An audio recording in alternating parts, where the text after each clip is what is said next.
السلام علیکم پیارے بچوں، بینگ باکس میں خوش آمدید۔ آج ہم جو کہانی سننے جا رہے ہیں اس کا نام ہے گدھے سے انسان۔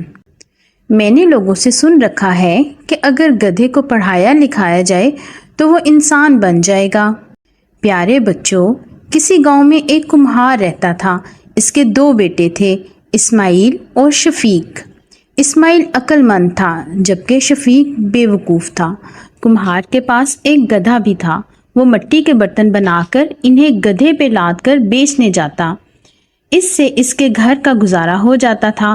وقت گزرتا رہا، اس کے بیٹے جوان ہو گئے۔ اس کا بڑا بیٹا اس کے ساتھ مٹی کے برتن بنواتا اور ساتھ شہر بیچنے بھی جاتا۔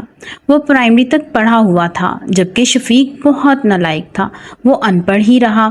کمہار کی بیوی انتقال کر گئی تو اس کی بہن جو کہ شادی شدہ تھی، اس کا نام جیرو مائی تھا، وہ آ کر کھانا بنا کر ان کو دیتی۔ جیرو مائی نے اپنے بھائی کو مشورہ دیا کہ اب ان دونوں کی شادیاں کر دو تاکہ ان کو اپنی اپنی ذمہ داری کا احساس پیدا ہو جائے۔ کمہار نے دونوں بیٹوں کی شادیاں کر دیں۔ اب خرچے بڑھ گئے اور کمہار بھی بیمار رہنے لگا تو انہوں نے مٹی کے برتنوں کے ساتھ سموسے اور آلو والے نان کی ریڑھی بھی لگا لی۔ ان کا کاروبار کافی چمک گیا۔ کچھ عرصہ بعد کمہار کا انتقال ہو گیا اور گھر کی ساری ذمہ داری اسماعیل پر آ گئی کیونکہ شفیق تو ٹک کر کام کرتا ہی نہ تھا۔ اسماعیل بال بچوں والا ہو گیا تو اس کی بیوی نے کہا، ایسے کب تک گزارا ہوگا؟ شفیق کو کہہ دیں کہ کام کرے، نہیں تو ہم یہاں سے دور چلے جاتے ہیں، اس کی عقل خود ہی ٹھکانے آ جائے گی۔ چنانچہ اسماعیل اپنے بچوں کے ساتھ اپنے سسرال چلا گیا۔ وہ محنت مزدوری کرنے لگا۔ ادھر شفیق کے پاس جو جمع پونجی تھی وہ ختم ہو رہی تھی۔ اس نے گھر کی چیزیں بیچنا شروع کر دیں۔ ایک دن اس کی بیوی نے کہا، ہمارے پاس تو کچھ بھی نہیں بچا سوائے اس گدھے کے، اور ہماری تو اولاد بھی نہیں ہے جو ہمیں کما کر کھلائے۔ اب تو بھائی اسماعیل بھی نہیں ہے۔ میں نے لوگوں سے سن رکھا ہے کہ اگر گدھے کو پڑھایا لکھایا جائے تو وہ انسان بن جائے گا اور ہمارے بڑھاپے کا سہارا بن جائے گا۔ شفیق یہ سن کر بہت خوش ہوا، کہنے لگا، اب تم نے عقل کی بات کی ہے، سیدھی میرے دل کو لگی ہے۔ میں آج ہی ماسٹر خالد صاحب کے پاس جاؤں گا گدھے کو لے کر۔ میں بھی آپ کے ساتھ جاؤں گی۔ اس کی بیوی بولی، چل پھر گدھے کا بستہ تیار کر اور اسے سکول چھوڑ کر آئیں۔ انہوں نے گدھے کے گلے میں کپڑے کا بستہ لٹکا دیا اور سکول کی طرف چل پڑے۔ اس کی پھپھو جیرو ان کے پیچھے بھاگی کہ یہ گدھے کو سکول کیوں لے کے جا رہے ہیں، دونوں بیوقوف۔ جو کوئی بھی ان کو دیکھ رہا سب ہنس رہے۔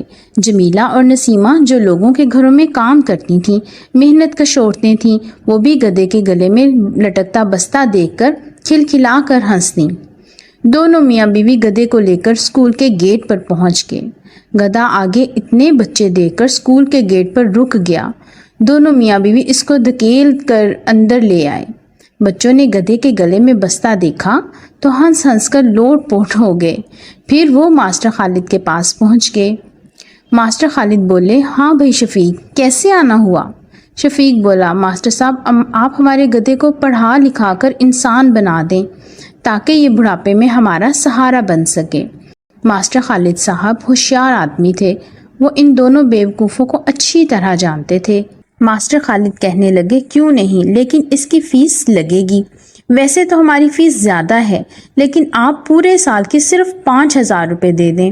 5,000 کا سن کر دونوں کو دانتوں پسینہ آ گیا۔ ماسٹر صاحب نے کہا، کوئی جلدی نہیں، 1-2 دن تک دے جانا۔ پھر دونوں گدھے کو وہیں چھوڑ کر گھر آ گئے۔ ان کے پاس اتنی رقم نہیں تھی۔ انہوں نے اپنی ریڑھی بیچ کر ماسٹر صاحب کو فیس ادا کر دی اور پھر خوشی خوشی گھر آ گئے۔ 2 سال گزر گئے۔ پھر شفیق نے سوچا، اب تو میرا گدھا انسان بن گیا ہوگا، اب ہم اسے گھر لے آتے ہیں۔ دونوں میاں بیوی اپنے بیٹے گدھے کو لینے اسکول چلے گئے اور ماسٹر صاحب سے پوچھا کہ ہمارا گدھا انسان بن گیا کہ نہیں؟ کیوں نہیں، اب تمہارا گدھا پولیس انسپیکٹر بن گیا ہے، مگر یہ کام میں نے بڑی محنت سے کیا ہے، اس کا میں نے نام شامو رکھ دیا تھا۔ تم دونوں فلاں فلاں تھانے چلے جاؤ، وہاں شامو انسپیکٹر ہے۔ دونوں بہت خوش ہوئے۔ وہ دونوں انسپیکٹر سے ملنے چل پڑے۔ ساتھ انہوں نے گدھے کے گلے کی رسی اور پیٹھ کی گدی بھی لے لی۔ تھانے پہنچ کر شفیق کمہار نے ایک سپاہی سے انسپیکٹر شامو کا پوچھا تو اس نے سامنے اشارہ کر دیا۔